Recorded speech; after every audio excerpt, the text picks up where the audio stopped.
हाँ जी बेटा, हम बात करते हैं राजस्थान एपीयू के एग्ज़ाम की। जैसे कि आप लोगों को पता है कि राजस्थान एपीयू के एग्ज़ाम में जेजेक दिया हुआ है। अगर आप पिछले साल का सिलेबस देखेंगे तो जेजेक आपको पूरा नहीं पढ़ना है। वैसे आप खुद देखो, आप एपीयू का एग्ज़ाम देने जा रही हैं, यहाँ पे 2 टॉपिक है इस जेजेक में, एक तो अडॉप्शन, एक रिहेबिलिटेशन। अडॉप्शन और रिहेबिलिटेशन दोनों ही सिविल नेचर का है, तो वहाँ एपीयू का काम भी नहीं होता है, तो कुछ इसकी चीज़ें कम पढ़नी होती है। लेकिन चूँकि अभी तक सिलेबस जो आया है उस सिलेबस के अंदर अभी तक प्रिस्क्राइब सिलेबस नहीं आया है प्री का, तो वो भी आ जाएगा, प्री और मेन का भी प्रिस्क्राइब सिलेबस आ जाएगा। तो आपको क्या करना है, जितना वो बता रहे उन्हीं को पढ़ना है। कई बार हमें लगता रहे इससे बाहर, तो पिछली बार एग्जाम में बिल्कुल बाहर नहीं गया, तो उन्हीं को इतना रटो कि वो हमारा एग्जाम क्लियर हो जाए। हमें फिलहाल ज्ञाता नहीं बनना, हमें सिर्फ एपीओ निकालना है। और इतनी सारी वैकेंसी बार बार नहीं आती, और एक बार नौकरी लग गई, एक बार नौकरी लग गई तो आपको क्या फ़ायदा मिलेगा। एक बार नौकरी लगने से देखो, जैसे आप एपीओ बन जाओगे, एपीओ बनने के बाद आपके आरजीएस के रास्ते खुल जाएंगे, आपके एडीजी के रास्ते खुल जाएंगे। तो फिलहाल आपका एक ही फोकस, अर्जुन के लिए क्या था, अर्जुन के बारे में कहानी सुनी, अर्जुन का फोकस क्या था, कोई बता सकता है मुझे। महाभारत में अर्जुन जो था, अर्जुन का फोकस क्या था, कोई बता सकता है मुझे। मेरे क्लास में इतने सारे बच्चे बैठे, कोई तो बताओ। अर्जुन नहीं सुना, महाभारत नहीं देखी आपने किसी। हाँ, गलत जवाब। अर्जुन का फोकस कभी मछली की आग नहीं थी, चिड़िया की आग थी, चिड़िया की आग थी। भूल गई। अर्जुन ने जब स्टार्ट किया था धनुष सीखना, तो उसने हमेशा चिड़िया की आग को फोकस किया, और जब उसने मछली को भी मारा तो चिड़िया की आग समझ के किया था। तो फोकस उसका कभी मछली नहीं था, चिड़िया थी। जो ये तुझे महाभारत भी ढंग से पढ़ना देखना पड़ेगा। तो अभी आपका फोकस क्या है, एडीजे, क्या है आरजेएस, नहीं, आपका फोकस एपीओ। एपीओ से आरजेएस एडीजे निकले तो चिड़िया से हम मछली की आग तक पहुंचेंगे। तो फिलहाल आपका क्या है, तो फिलहाल आपका फोकस है आपका उतना ही पढ़ना जितना कि एग्जाम में है। ओके, तो हम चलते हैं जेजेक की तरफ। जेजेक बहुत सुंदर एक्ट है। जेजेक में जो सबसे बड़ी प्रॉब्लम है वो ये है कि जेजेक का डेफिनेशन क्लूज बहुत बड़ा है, और एग्जाम में डेफिनेशन क्लूज से क्वेश्चन आते हैं। इसका पूरा नाम भी कितना खतरनाक है, अपन तो बोलते हैं जेजेक्ट। इसका नाम है, आपके पास देखो कितना बड़ा नाम है, the juvenile justice care and protection of children act 2015। तो मैं आपको बता दूँ, इस जेजेक्ट से पहले भी जेजेक्ट था, उस जेजेक्ट को पूरा का पूरा चेंज किया 2015 में। बाकी पहले भी एक जेजेक्ट था, छोटा सा था पहले, अब 2000 का जेजेक्ट 2000 हुआ करता था, फिर उसको चेंज किया। जब निर्भया कांड हुआ था, तो आपको याद है निर्भया कांड के अंदर बहुत सारे लोगों ने मिलकर गैंग रेप किया था। क्या कहा, निर्भया कांड के अंदर बहुत सारे लोगों ने मिलकर गैंग रेप किया था। उनमें से एक बच्चा था जो 17 साल का था, यानी 18 साल से कम का था। ठीक है, तो प्रोबेशन एक्ट कहता है कि 21 साल से कम के बच्चे को हम जेल नहीं भेजेंगे। ठीक है, ठीक वैसे हमारे पहले सीआरपीसी थी जो भी आपके कोर्स में, उसका सेक्शन 27 कहता है कि अगर वो जुवेनाइल है तो उसकी प्रोसीडिंग कैसे कैसे की जाएगी। तो कहीं ना कहीं जब भी हम कोई कानून पढ़ते हैं तो वो कानून हर बार कहता है कि जो बच्चा होता है उसको सज़ा नहीं मिलनी चाहिए, जो बच्चा होता है उसको सज़ा नहीं मिलनी चाहिए। लेकिन भैया गैंगरेप जैसा घिनौना काम किया फिर भी सज़ा ना मिले, और 17 साल का बच्चा बच्चा नहीं होता है, तो फिर क्या करें। तो इसमें भी लिखा था कि 18 साल से कम का बच्चा को भी ऑफेंस करता है तो जेजेबी में जाएगा, ऑफेंस करेगा तो उसको स्पेशल होम ऑब्जर्वेशन होम में रखेंगे, जेल नहीं भेजेंगे, तो हुई गड़बड़। तो फिर क्या हुआ, तो वह एक अमेंडमेंट होने के बाद 2 कैटेगरी डिवाइड हुई कि बिलो 16, अबव 16 ईयर्स, 16 साल से कम, 16 साल से ऊपर। तो इन्होंने कहा जेजेक ने 16 साल से कम का जो भी बच्चा होगा, वो जो भी ऑफेंस करता है XYZ, सीरियस, पेटी, हीनियस, चलेगा, उसकी ट्रायल जेजेबी करेगा और उसको जेल में नहीं जाना है। लेकिन 16 साल से ऊपर, तो 16 से ऊपर कौन, 18, क्योंकि जेजेक किसकी बात करता है, जेजेक बात करता है आपके 18 ईयर्स की। याद है जब मॉर्निंग क्लास अपन ने ली थी, तो मॉर्निंग क्लास में अपन ने बात की थी जेजे के 3 सेक्शन की बात की थी ना अपन ने, 12 की, 2K 12 की बात की थी, 2K 13 की बात की थी, 2K 35 की बात की थी। तो उसमें अपन ने नहीं देखा कि सब 18 ईयर्स की बात हुई थी। ठीक है, चाइल्ड की डेफिनेशन पड़ी थी ना बॉक्सों में। ओके, तो यहाँ पे बात आता है 18 ईयर्स की। तो अब क्या करें, तो जेजे पहले नॉर्मल जेजे था, 18 साल से कम के बच्चे को दिस दैट। फिर 2015 में हुआ पूरा चेंज, अब हो गई हमारी 2 कैटेगरी, बिलो 16, अबव 16, और 16 से अबव कितना, 16 to 18। तो यहाँ पे हमारी 2 कैटेगरी हो गई, एक हो गई 16 से कम और एक हो गई 16 से ऊपर, कितना, 18 तक। क्योंकि 16 से ऊपर 18 तक की बात करता है, 18 से ऊपर किस में चला जाएगा, BNS बैठा है ना इनके लिए, जाओ BNS में, पकड़ो वहाँ पे, तो BNS में चला जाएगा।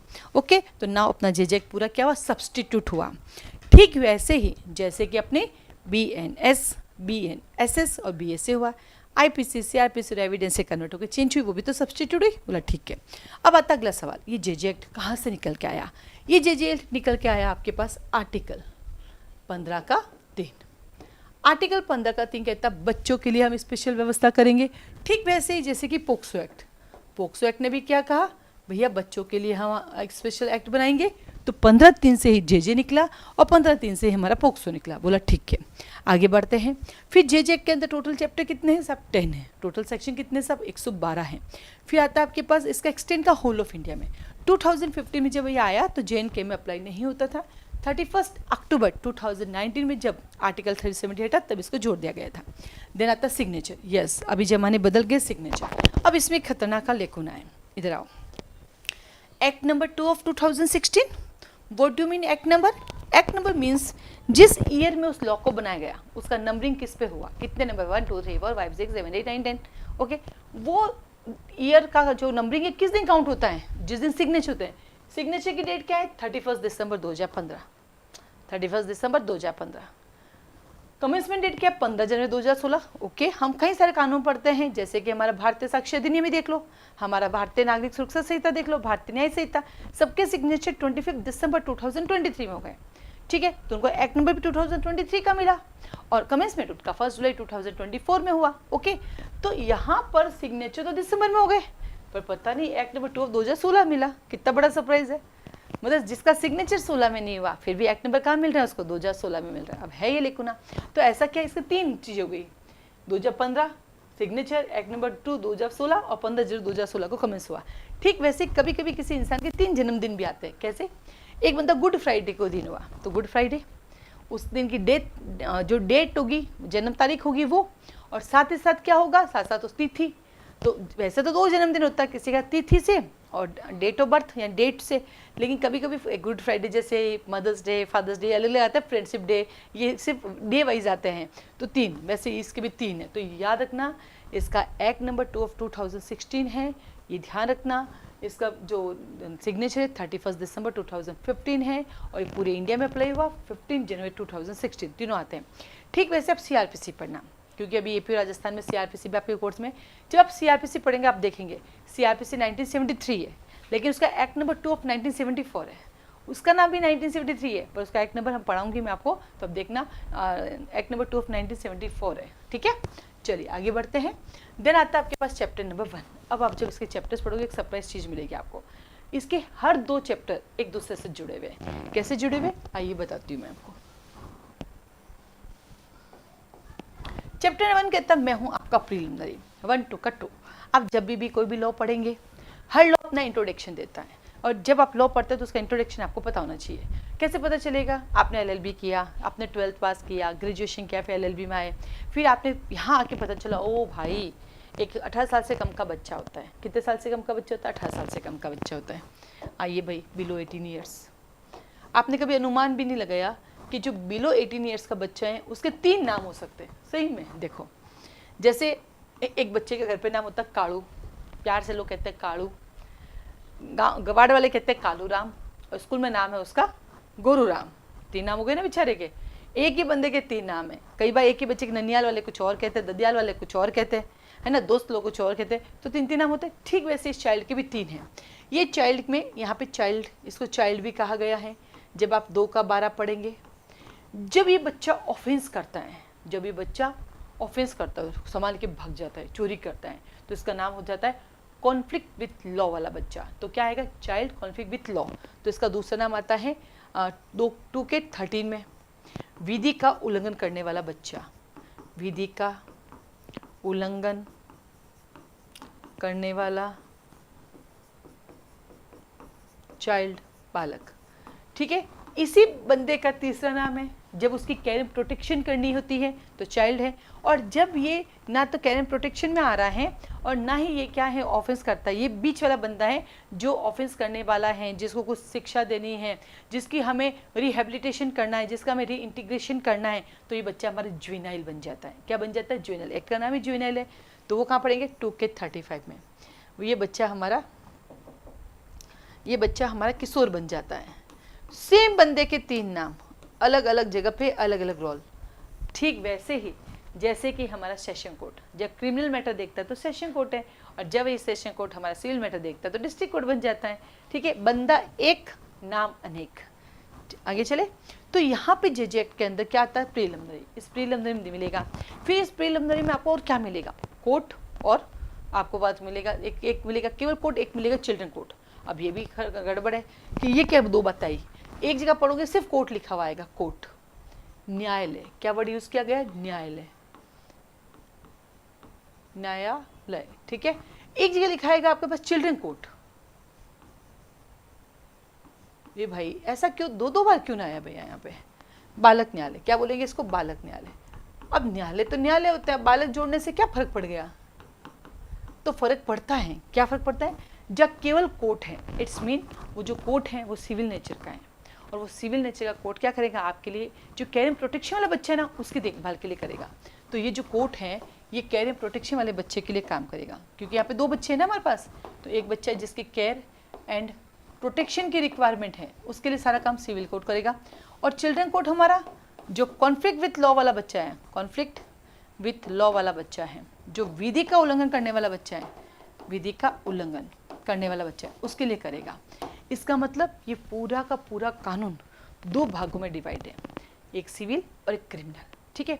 फिर हम आगे बढ़ेंगे यहाँ पे तो आपको और दो चीज़ें देखने को मिलेगी, क्या, CWC और JJB, ये देखो फिर से मिले, सब दो पूरा कानून दो के जोड़ों से चलता है, पूरा कानून।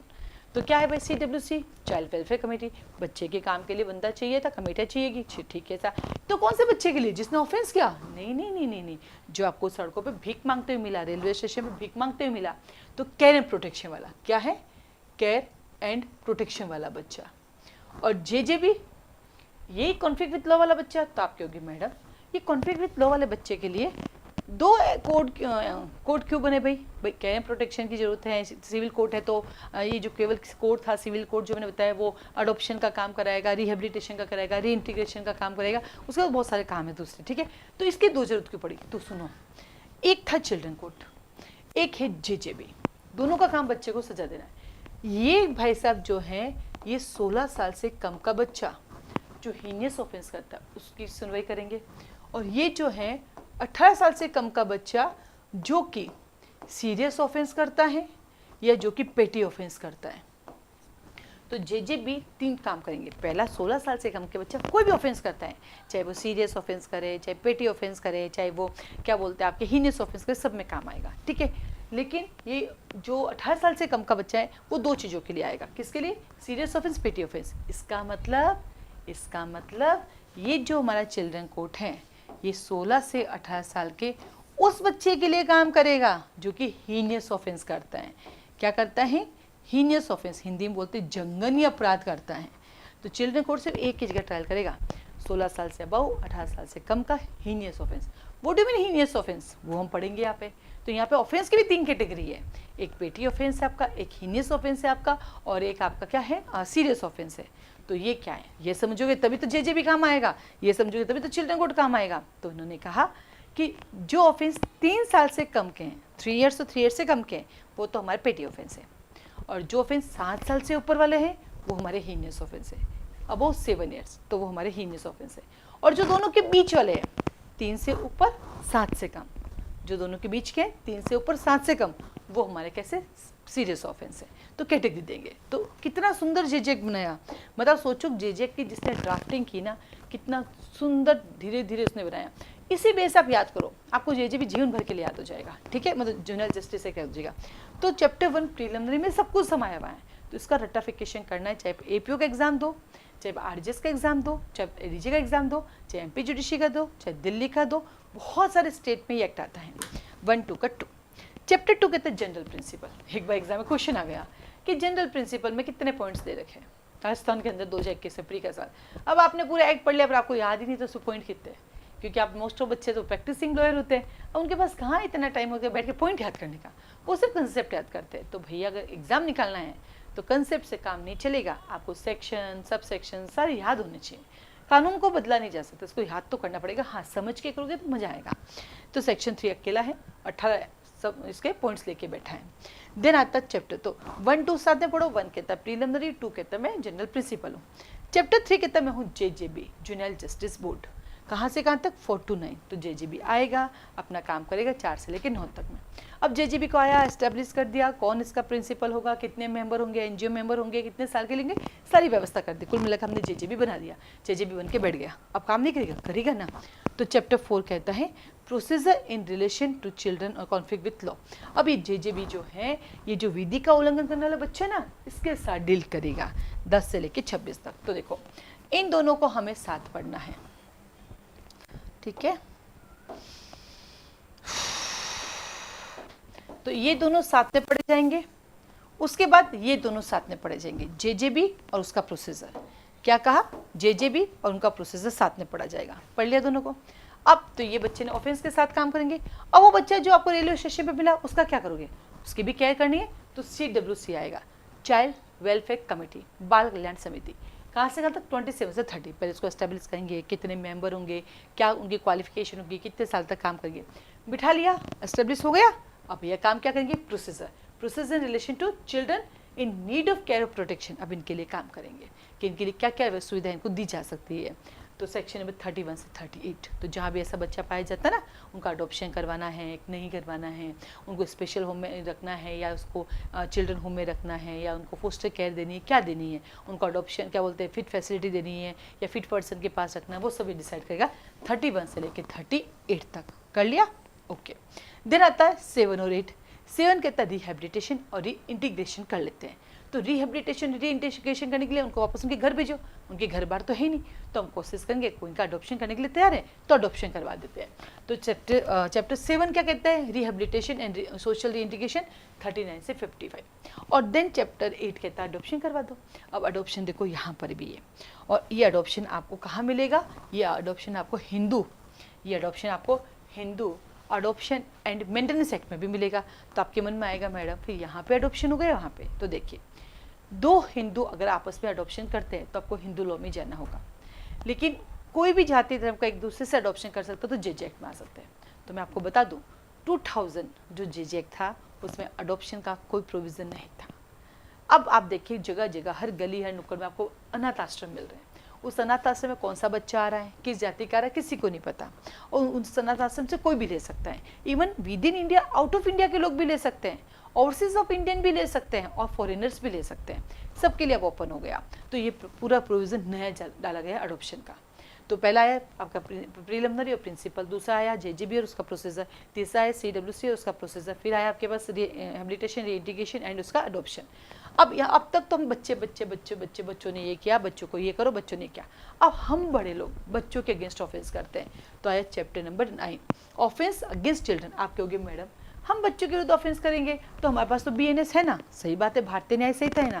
तो मुझे एक बात बताओ, आप स्कूल में टीचर हो, आप बच्चे की पिटाई करते हो, ठीक है, तो BNS तो कहता है दिस इज अ डिसिप्लिन, आपने बच्चे की कंसेंट या उसके पेरेंट्स की कंसेंट से किया है तो ऑफेंस है ही नहीं, ये तो जनरल एक्सेप्शन में आ जाएगा, सेक्शन नंबर 14 से लेके 44 में आ जाएगा, वहाँ तो आपको सजा मिलेगी नहीं। तो अब BNS तो जनरल लॉ है, तो जनरल लॉ के लिए क्या क्या JJ एक्ट खुला है, ये क्या स्पेशल लॉ है। स्पेशल लॉ कहता है ओए तुम बच्चों को अगर मारपीट करोगे तो तुम्हें सजा होगी, ठीक है। तो ऐसे बहुत सारे ऑफेंसेस हैं जो कि कहाँ नहीं दिए, BNS में नहीं दिए, वो सारे कहाँ पढ़ोगे 74 से 89। तो आप चूंकि क्या बनने जा रहे APO, तो आपको पास ये चैप्टर तो रेटिफिकेशन होना चाहिए, कौन कौन से ऑफेंसेस है, कितनी कितनी पनिशमेंट है, क्या क्या सेक्शन है।